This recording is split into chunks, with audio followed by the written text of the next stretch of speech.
This is another podcast from Alpha Business Media. Imagine this. You're a resident in Kathmandu. You see an old bus just belching out thick black smoke. Instead of just, shaking your head, you pull out your smartphone, shoot a quick video, upload it to an app, and then moments later, ping, a notification. Complaint accepted. Authorities are dealing with it. No, this isn't science fiction. This is actually happening right now in Nepal. So what we're diving into today is this, quiet digital revolution that's unfolding in a country maybe better known for the Himalayas than for digital innovation. And at the heart of it all are two really powerful ideas: open data and civic tech. Yeah, it's fascinating. And a good way to think about open data is like a huge public library, Okay. but one where all the government's information budgets, health stats, election results, even things like air quality readings is put out there on public shelves. Yeah. And it's not just about, having legal permission to use it. The key thing is that the information needs to be in machine-readable formats. Ah, right. So not just scanned documents. Exactly. Yeah. Think easily sortable CSV tables, not locked up PDFs. That really makes all the difference for actually using the data. Okay, so if open data is the library, then civil technologies or civic tech, these are the tools that help us navigate it. Precisely. They're the tools. Like mobile apps, web portals for tracking spending, maybe online forums for discussing new laws. They act as a kind of bridge, connecting ordinary people with the folks in power. And it's about enabling action, not just, looking at information passively. So broadly, these tools are about increasing government transparency Or facilitating collective citizen action, Yeah. getting things done together. Got it. So our mission today is a deep dive into Nepal's really unique journey here. It seems driven less by top-down government plans and more by, grassroots efforts from civil society. We'll explore how they're turning dusty old archives into actual tools for change and what this means for empowering citizens. And it's important to connect this to the bigger picture. This whole movement didn't just spring out of nowhere.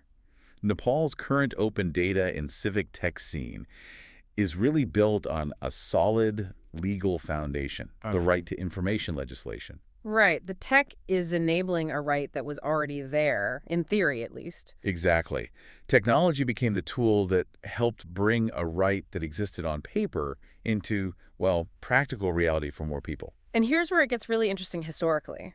The right to information was actually first enshrined as a fundamental right way back in the 1990 Constitution of the Kingdom of Nepal. That was a crucial first step, legally recognizing it as part of the democratic process. But the real game changer, the point where it became truly actionable, was the Right to Information Act, the RTI Act passed in 2007. It's actually considered one of the most progressive RTI laws in South Asia.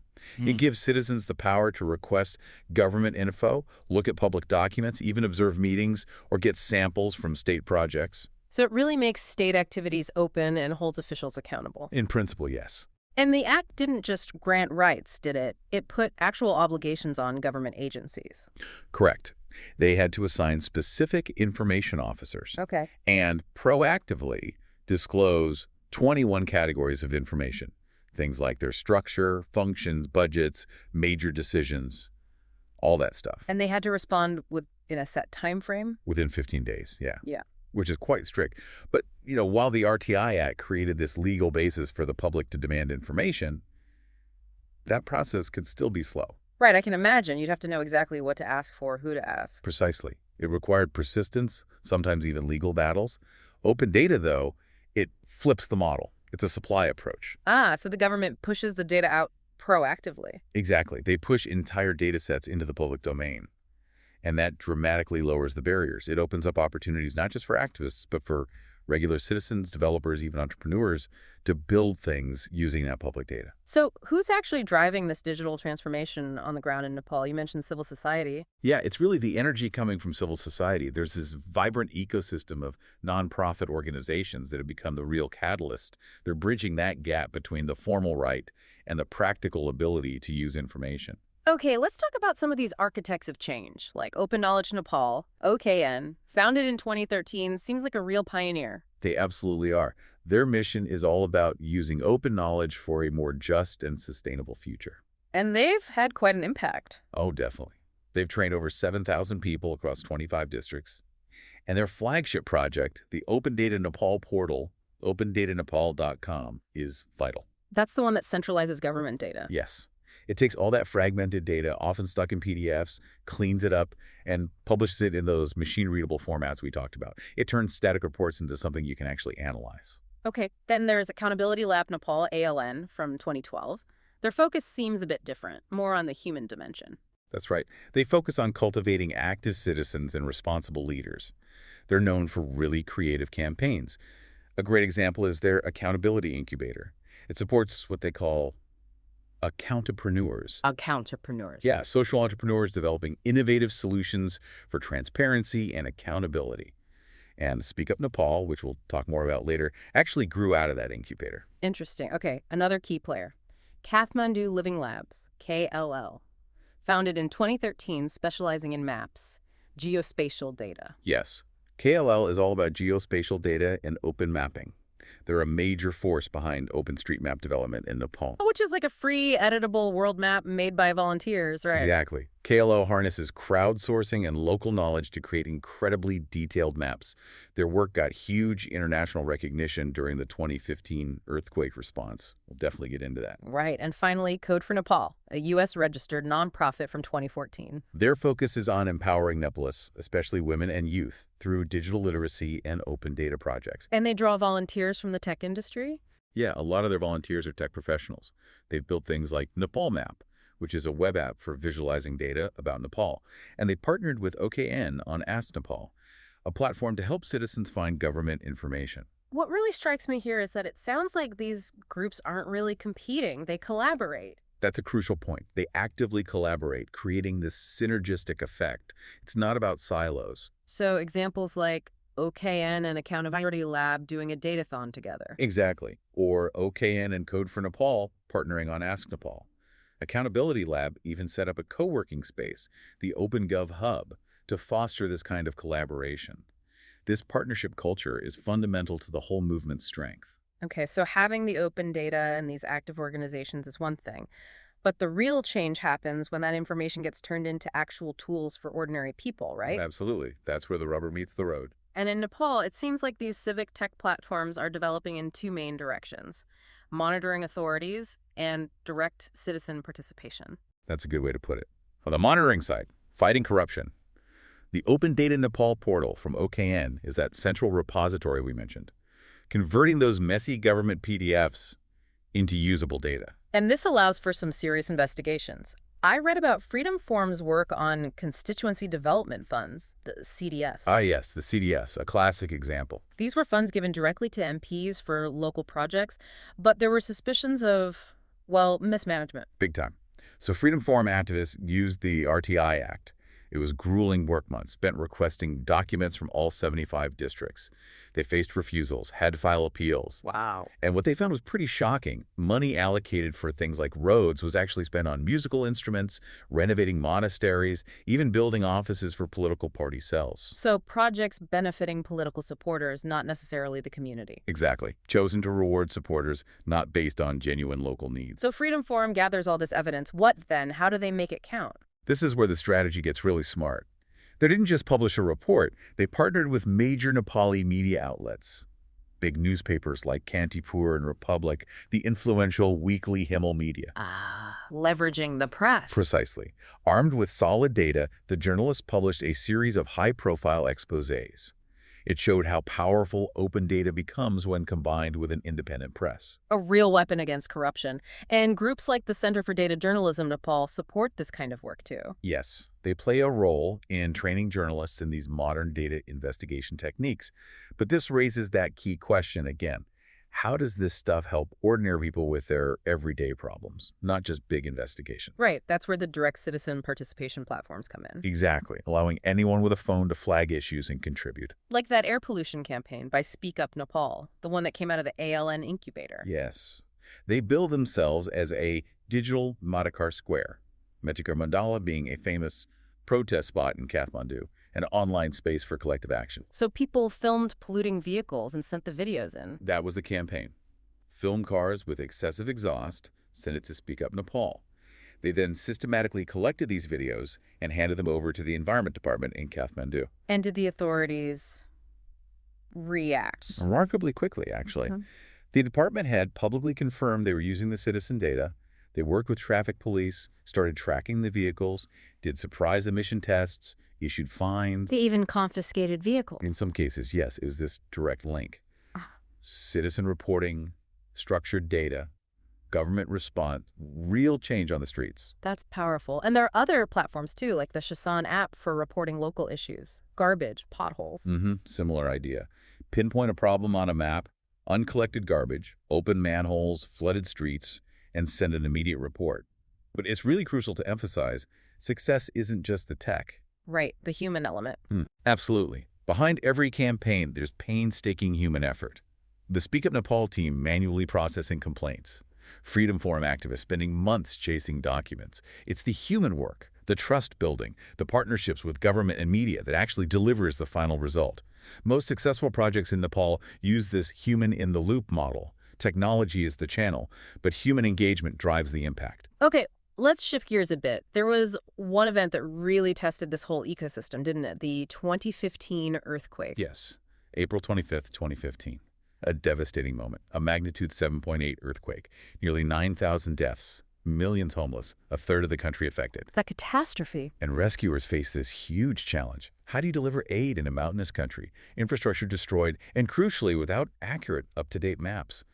The existing maps were useless. And that's where Kathmandu Living Labs, KLL, came in, working out of a parking lot. Literally. Their office was unsafe. KLL became the hub for this massive global network of digital volunteers. So how did that work? A collaborative response? It was incredible. Thousands of international volunteers coordinated it via the Humanitarian Open Street Map Team, or HRT. They map areas in crises. Exactly. They started mapping collapsed buildings, damaged roads, makeshift camps, all remotely using satellite images. Meanwhile, KLL staff and local volunteers were on the ground, mapping damage directly, gathering info from social media about where help was needed. And KLL launched quakemap.org. Right away. It is a platform where victims could send messages, SMS, web reports saying where they were and what they desperately needed. Water, food, medicine, rescue teams. With phone lines down, the internet became a lifeline. It really did. And the result of all this mapping was the most detailed current map of the affected zones, and it was open to everyone. Who actually used these maps? Everyone who mattered on the ground, the Nepal Army, international rescue teams, major aid groups like the Red Cross, UN agencies. They actively use these maps daily.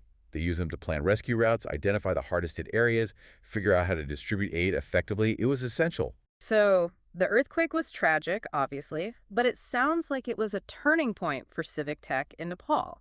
It proved its value. Absolutely. It transformed civic tech from maybe a niche interest into an indispensable tool for national resilience. It showed that this open, collaborative, tech-driven model works, and it saves lives. That success gave them huge legitimacy, even at the highest levels, government, military, international donors. Which must have opened doors for funding and partnerships later on. Definitely. The earthquake, in a way, provided undeniable proof of concept. But despite these really inspiring successes and the incredible work people are doing, the path forward isn't easy. There are still some serious obstacles. Right. It's important to have an honest look at the challenges, too. Absolutely. We need to understand the systemic problems holding things back. And these challenges fall into a few categories: technological, qualitative, institutional. That's a good way to break it down. The first, and maybe the most fundamental, is the digital divide. As of early 2025, you still had about 44% of Nepal offline, nearly half the country. Wow, still that high. And the gap is stark. You've got almost 80% internet access in Kathmandu Valley, but down to maybe 17% in some rural areas. And poverty plays a huge role. A massive role. Only about 9.5% of households below the poverty line have internet access. Which means the benefits of civic tech complaining about an official, checking budgets, just aren't available to the most vulnerable people. Exactly. And layered on top of that is low digital literacy. Not just among citizens, but even within the government, especially at the local level.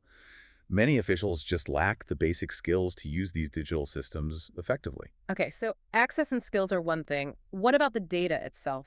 Quality and availability? That's the second big hurdle. Even when government bodies want to share data, its format and quality often make it almost unusable. You have these data silos everywhere. Over 120 separate, incompatible information systems across different ministries. So data doesn't talk to each other, leading to duplication. Right. duplication, and you just can't do comprehensive analysis across departments. And the format issue still lots of PDFs. Oh, yes. The vast majority is still published as PDFs or even scanned images. Extracting figures becomes this incredibly time-consuming manual task. Slows everything down. Massively. And then there's the quality. Even when you get the data, it's often dirty.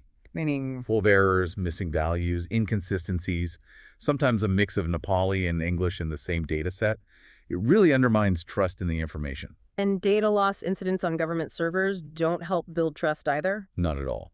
Raises serious questions about the reliability and security of their whole IT setup. So even with the RTI Act, it sounds like there's still a culture of closure, opacity. The adoption persists, yeah. Yeah. And a link to that are institutional barriers, a real lack of resources and technical skills within government, particularly locally. Officials often don't have the ability to do deep data analysis. And for some, information is seen as power, something to hold on to. Or they fear criticism if things become too open. That too. Or they simply don't fully grasp the benefits of transparency. So these challenges mean the civic tech groups end up doing double duty, advocating for openness and cleaning up the government's messy data. Pretty much. They become advocates and unpaid data cleaners. OKN even developed tools like their open data editor just to help municipalities fix their own dirty data. Civil society is basically subsidizing the government's lack of capacity. In many ways, yes. And that raises real questions about long-term sustainability. Okay, despite all those obstacles, you mentioned the future looks promising. There's energy meeting ambition. There is. There's this real grassroots energy. And now there's also some significant top-down ambition from the government. The big question is whether they can align effectively. What's the government's big ambition? They recently announced the Decade of Information Technology, running from 2024 to 2034. An IT decade. Yeah. The goals are huge. Make Nepal a regional IT hub, boost IT exports to $22.5 billion, create 1.5 million jobs. Wow, that's ambitious. Very. And it's backed by things like the Digital Nepal Framework and new e-governance laws. So how do the civic tech trends fit into this? You mentioned mobile is key. Definitely. Mobile phone connections actually exceed the population number now. So mobile platforms are becoming the main way people engage. Like we saw with Speak Up Nepal using social media, or the Shasan app. Exactly. It fits the global mobile-first trend for civic engagement perfectly. And artificial intelligence, is that part of the picture? There's huge potential there. People are talking about using AI chatbots for citizen consultations, maybe machine learning to spot weird patterns in public procurement data. Like flagging dodgy contracts. Potentially, yes. Spotting unusually high prices, or the same companies getting contracts over and over without good reason. Nepal's even working on a national AI policy. Interesting. And hyperlocalization, what's that about? With Nepal's federal system, you now have 753 municipalities. Each needs local data, local tools for participation. Ah, so the focus shifts to solving very specific local problems. Exactly. Like OKN, working directly with individual municipalities to set up data systems that meet their specific needs. But this all leads back to that critical question. Can the government's big, commercial, export-focused IT decade really mesh with the nonprofit public good focus of the civic tech movement? Right, there's a potential culture clash there. Commercial goals versus community development goals. There is. The government's talking billions in exports. Civic tech talks accountability, local empowerment, different languages, different logics. So there's a risk the government might just see civic tech as, I don't know, activists on the side and focus all resources on commercial outsourcing. That's the risk, that the grassroots innovation engine gets under-resourced because it doesn't fit the commercial model neatly. But the opportunity. The opportunity is huge. If the government sees these civic society groups as strategic partners, not just sideline players. Then a mall could build a digital economy that's not just commercially successful, but also socially responsible, inclusive. Exactly. That's the potential sweet spot. So to kind of wrap up, Nepal's story here is really compelling. It's about a powerful movement that genuinely grew from the bottom up. It thrived despite huge challenges, the digital divide, data quality issues, bureaucratic hurdles. The real engine wasn't the government initially. It was this resilient network of nonprofits. They took abstract rights and turned them into real tools, training journalists, empowering citizens, even providing critical aid in a national disaster. Yeah, this deep dive really highlights how giving citizens data, even when it's tough, can lead to real measurable change. It just proves that open data and civic tech aren't just tech buzzwords, they're vital for, well, national resilience and making democracy actually work better. So, what does this all mean for you listening? Maybe consider this. If a country like Nepal, facing significant hurdles like the digital divide and bureaucracy, can still manage to build such a potent, collaborative civic tech ecosystem from the ground up, what does that suggest about the untapped potential for similar movements, maybe closer to home, maybe in your own community? The potential to drive real change just by using open information more effectively.